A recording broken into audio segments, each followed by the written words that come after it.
내년 같은 경우는 섹터가 좀 다양해질 겁니다. 다양해지는데 그 중에서 저라면은 6대4 정도로 반도체 쪽, 2차전지 쪽 이렇게 볼 것 같습니다. 제 개인적으로는 어떤 한 섹터가 올해처럼 막 대차게 막 10배 오르는 것보다 두세 배짜리가 여기저기서 많이 나오는, 그러니까 돌아가면서 많이 나오고 순환적으로 나오고 하는 변화가 나올 것 같아서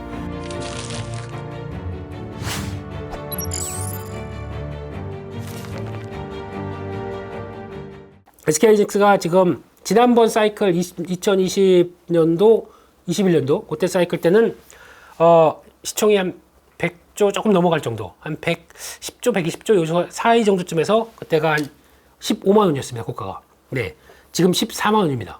그러면 아직 근데 데이터를 보게 되면 지난 분기 적자입니다. 네, 근데 14만 원이다. 주가가 거품입니까, PD님? 원래는 내년 1분기 가면 흑자로 전환할 걸로 봤습니다. 지금 시장 분위기는 당장 이번 4분기부터 흑자 전환 얘기가 나옵니다. 흑자 전환이 빨라졌습니다. 그럼 저희가 예상했던 것보다 지금 내년에 그리고 또 예상하는 영업이익이 한 8조 정도 되더라고요. 영업이익이요. 끝일까요? 영업이익이 8조만 나올까요? 이런 분위기가 당겨지다 보니까 주가에 대해서 좀 더 자신감을 갖고 플레이가 들어오는 부분이라고 생각해야 되겠죠. 두 가지로 보시면 될 것 같습니다. 첫 번째는 메모리 사이클과 관련된 변화인데, 메모리 사이클은 저희가 다 알듯이 업황이 바닥을 찍고, 그러니까 재고가 이렇게 늘어나서 안 되겠다, 가격 관리해야겠다, 감산하죠. 감산하게 되면 생산량을 줄이다 보니까 가격들이 이제 전환하기 시작합니다. 올라오기 시작하게 되면, 그러면 감산한 물량이 있다 보니까 재고가 빠지기 시작하겠죠. 이게 모든 게 바뀌어지기 시작하면서 업황의 바닥을 만듭니다. 바닥을 만들어서 보통 지금까지는 메모리 업황상 저점에서 고점까지 약 한 15개월에서 한 24개월 정도 사이, 이 정도를 많이 얘기를 했습니다. 그러니까 15개월에서 20개월 사이 정도까지를 많이 봤는데, 그렇게 되면은 여기서 15개월이다. 그러면은 이제 저점 찍고 거기다가 그럼 내년 여름이 지금 12개월, 그리고 내년 하반기 가게 되면은 거의 사이클의 정점까지 얘기를 할 수 있는 단계겠죠. 근데 여기서 사이클이 이걸로 끝나느냐 아니냐. 그럼 반대로 얘기하면 반도체는 좀 빠릅니다. 주가가 반응하기 시작한 것도 반도체가 저점을 찍었다라고 보기 한 3개월에서 6개월 전부터 반등가서 올라오기 시작하죠. 반대로 그럼 이게 정점을 찍었다 그러면 내년에 하반기가 정점이다라고 하게 되면 여름 때부터 고점 시도가 나올 거예요. 그럼 거기까지 봤었을 때 거기서 팔아야 되는 게 맞겠죠. 근데 제가 느끼는 거는 메모리 업황의 반도체 사이클이 메모리 업황과 함께 움직이는 거 플러스 알파가 더 가세가 됐다고 봐야 되겠죠. 그게 AI입니다. AI 같은 경우도 지금은 시스템 반도체 쪽에서 나오는 뭐 엔비디아, 그리고 또 인텔, 그리고 또 여러 가지 회사들 쪽에서 자체적으로 개발하는 거, 뭐 미디어텍, 대만의 미디어텍 이런 식으로 다 우리도 출동할게 그러면서 만드는 건 중요한데, 이 회사들이 다 각각 AI 칩을 만들고 나 우리 이렇게 쓸 거야라고 한다고 하더라도 그를 기반이 되는 메모리는 누가 합니까? 전 세계에서 할 수 있는 회사가 삼성전자, SK하이닉스, 그 다음에 마이크론 테크놀로지밖에 없어요. 근데 마이크론 테크놀로지는 지금 안 했다가 내년부터 그냥 뛰어드는 입장입니다. HBM3도 바로 그냥 뭐 2도 안 해보고 바로 그냥 하겠다는 입장입니다. 거기다 물량을 누가 턱 맡길까요? 모르겠습니다. 그 뭐 싸게 주면 모르겠는데, 근데 싸게 주는 게 비지떡입니다, 항상. 근데 지금 현상으로 딱 봤을 때는 엔비디아랑 독점적으로 지금 AI 칩에서 GPU를 중심으로 H100을 통해서 딱 선점하고 있는 회사는 SK하이닉스입니다. 그럼 이걸 통해서 엔비디아가 레벨업이 되기 시작해서 또 TSMC가 코어스 패키징을 통해서 패키징 투자가 완료가 돼서 레벨업이 되기 시작하게 되면 그만큼 더 납품이 클 쪽은 SK하이닉스겠죠, 아직까지는. 근데 삼성전자가 같이 들어가기 시작한다라고 보게 되면 그때부터는 또 달라질 수가 있는데, 그런 쪽에서 봤을 때 지금 아직까지 삼성전자는 AMD를 잡고 있고 나머지 회사들을 보는데 시장 점유율 80%가 넘는 쪽은 엔비디아입니다. 그거에 따른 수혜는 그대로 다 SK하이닉스가 받겠죠. 제가 보기에는 이번 사이클은 2년, 15개월, 20개월짜리가 아니고 더 확장될 수가 있을 것 같습니다. 그렇게 됐을 때는 오히려 지금 시장 분위기는 더 커질 수 있다고 보는데, 일단 지금 내년 여름 때쯤까지는 주가는 당연히 더 가겠죠. 이 업황을 반영하는 쪽이고, 그러면서 가면서 이제 주가의 탄력이나 아니면 그때 나왔던 사이클들의 동향을 볼 텐데, 거기까지는 가보자. 그게 맞는 것 같습니다. 요게 관건입니다. 대한민국은 하드웨어 국가 입장이 좀 더 많아요. 그래서 하드웨어와 소프트웨어를 같이 딱 결합시켜서 발전시키면 딱 좋은데, 상대적으로 미국은 반대잖아요. 하드웨어 그냥 남들이 해. 우리는 그냥 소프트웨어 갖게. 애플이 딱 그러지 않습니까? 팍스콘을 통해서 기계 열심히 만들어. 근데 거기다가 만들어 왔으니까 잘했어. 그리고 주는 거 팍스콘 영업이익률 몇% 안 됩니다. 그거 박하게 해주고, 그걸 가져다가 비싸게 팔면서 그걸 가지고 또 서비스 쪽 소프트웨어랑 결합시키기 시작해서 막대한 영업이익을 창출하는 게 미국이지 않습니까? 그러니까 모든 파워는 소프트웨어에서 나오는 게 맞아요. 우리도 이쪽으로 바꾸고 전환해야 되는데 아직까지 그쪽이 좀 많이 약합니다. 대한민국 그래도 똑똑하신 분들 많고 피디님도 얼마나 소프트웨어에 잘 하십니까? 예, 웃으셨어요? 예. 네, 이런 쪽에서 성과가 나오기 시작하는 소프트웨어는 앞으로 많이 커야 될 것 같고 그러기 때문에 소프트웨어, 보통 영업이익률이 소프트웨어 같은 경우는 인건비랑 또 어느 정도 기본적인 판관비만 갖추게 되면은 성과가 많이 나오는 섹터지 않습니까? 그거를 보여주기 시작한다라고 하게 되면 저희는 밸류를 막 줄 수 있습니다. 그런 현상들이 나올 거예요. 근데 그게 지금처럼 그냥 뭐 셀바스 AI니 뭐 아니면 또 얘기 나오는 뭐 마음 AI니 플리톤이 이런 쪽이 어느 정도 딱 붙어서 중추적인 역할을 해줘야 됩니다.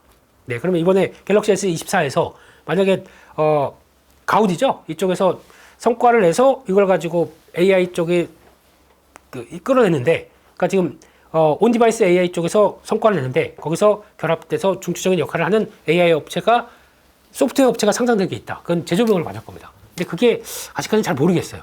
그런 부분들을 확인해야 되기 때문에 좀 더 지켜봐야 될 것 같습니다.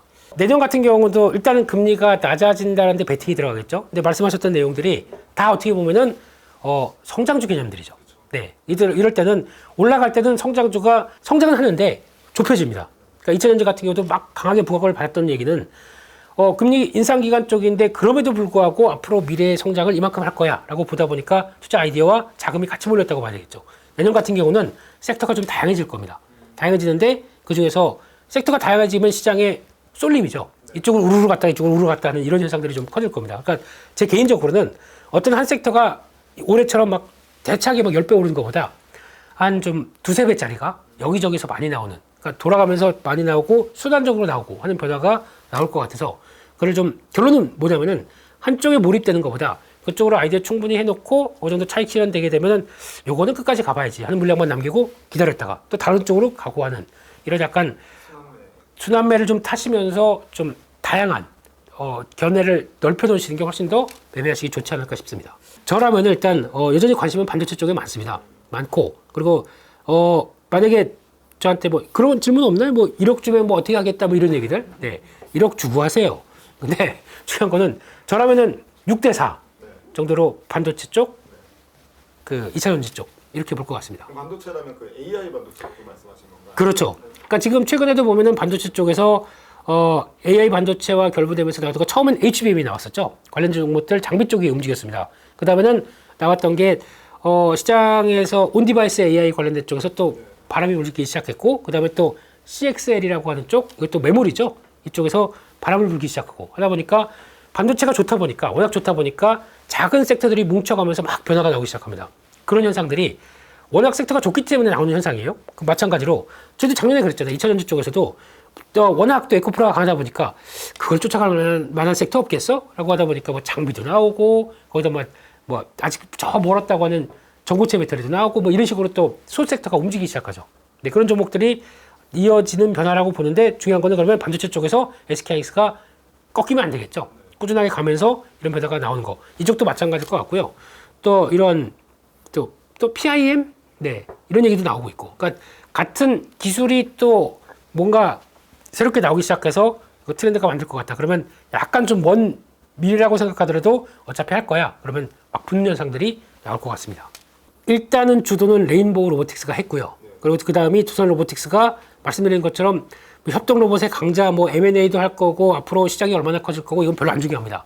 두산 로보틱스는 일단 신규 상장한 다음에 어떤 수급 이슈 때문에 강하게 움직였던 게 중요한 거고. 근데 중요한 거는 오히려 지금 시장에서는 아예 LIG 넥스원이 훨씬 더 부각을 받고 있죠. 본업 있고 거기다가 이걸 붙여서 지금 고스트 로보틱스가 들어와서 할 수 있는 역할에 대해서 지금 플러스 알파가 밸류를 받을 수 있는 만큼 열어준 거 아닙니까? 그런 쪽으로 나왔을 때 방산 쪽에서 성과를 낸다라고 하게 되면 로봇 플러스 방산, 그러니까 이런 식으로 AI 플러스 만약에 방산 이런 식으로 신기술이 붙여서 기존 전통산업과 붙여가는 회사들도 재조명을 이렇게 충분히 받을 수 있습니다. 그게 하나의 역할이 M&A로 나오든가 아니면 신규 사업 쪽에서 뭔가를 하기 시작하는 어떤 뭐 인력들을 들여와서 신규 사업을 들어온다든가. 요즘 보면 삼성 SDS가 기존 사업 그대로 하는데 AI가 결합돼서 뭔가 성과를 낼 것 같다. 그러다 보니까 이런 식으로 나오기 시작하죠.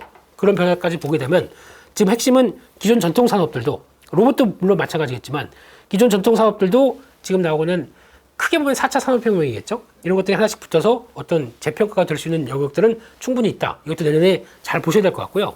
로봇 쪽은 그냥 그거 같습니다. 우리나라가 자연 소멸 국가입니다. 그만큼 생산성을 높여야 될 수밖에 없습니다. 그러다 보니까 로봇이 선택이 아닌 필수가 되는 과정들이 이렇게 나오다 보니까 이렇게 나오는 영향권으로 들어왔는데 그만큼 고성장하는 건 알겠습니다. 근데 그만큼의 지금의 밸류를 이만큼 준다라는 것들은 약간 좀 보여주는 게 있어야 돼요. 그러니까 레인보우 로보틱스가 삼성으로 인수되면서 주가가 그렇게 급하게 움직였다가 요즘 잠잠한 이유 중에 하나는 또 주도권을 두산 로보틱스에 뺏겼던 이유 중에 하나는 그래 삼성으로 가서 뭐 하는데 아직 얘기가 나오는 게 없잖아요. 기껏해야 지금 수주가 나오긴 했는데 뭐 치킨 로봇 이거 몇 개 팔았다 뭐 15억 수주 공시 나왔다 이런 거 가지고는 안 되거든요. 그러니까 삼성하고 결부돼서 뭘 하겠다는 거 보여주는 거 벌써 작년 CES 2023부터 나왔던 게 뭐 웨어러블 로봇 얘기가 나오고 있는데 이번에 또 보여주겠죠. 근데 대량 항산을 왜 못하고 있는 건데? 라고 하는 상업성에 대해서 자꾸 의문을 갖기 시작하게 되면 그거에 따라서 그동안에 갖고 있었던 이렇게 큰일을 할 거야 했던 꿈의 크기가 점점 줄어들다 보면 주가도 영향을 받을 수밖에 없겠죠. 일단은 변동은 좀 있을 거로 봅니다. 일단 지금 연준이 금리 인하 쪽으로 가겠다라고 정책 변화를 예고를 했기 때문에 이제 가는 건 맞는데 시장에서는 지금 연준의 점도표를 보게 되면 내년 말까지 했을 때 그 중간값 생각하게 되면 4.6입니다. 그러면 해봐야 한 3번 정도 인하하는 것까지를 감안을 할 텐데 시장은 그거보다 아니야 6번 할 거야 라는 쪽으로 먼저 베팅을 하기 시작하죠. 그러다 보니까 연준의 기대보다는 더 빨리 인하할 거야 라고 생각하는데 이게 모순이 되는 게 뭐냐면 경기도 괜찮고 금리도 빨리 내릴 거야. 이게 말이 안 되는 거죠. 경기가 심각하게 안 좋아져야 금리를 더 빨리 내릴 텐데 그러면 경기가 그나마 잘 버틴다 그러면 금리가 이렇게 빨리 안 내려갑니다. 그러면 시장은 뭔가 약간 둘 다 원하는 거죠. 경기도 크게 조정 안 받고 금리만 빨리 내리고 가능할까요? 연준 절대 그렇게 안 할 겁니다. 그러면 기대 심리가 먼저 훅 가게 되면은 시장은 기대 심리 대비해서 아직까지 보여준 그렇게 되지 않을 것이다라고 현실로 돌아오는 과정 쪽에서 주가는 미리 움직였던 게 조정이 나올 수 있겠죠. 그런 식의 과정들이 몇 차례 나오게 되면 내년 시장은 변동을 좀 보이는 시장인데 그래도 기조 자체가 금리 인하다 보니까 우상향 쪽으로 계속 자리를 잡기 시작하겠죠. 하지만 똑같이 저희는 추석 이후로는 주식하시면 안 됩니다. 네.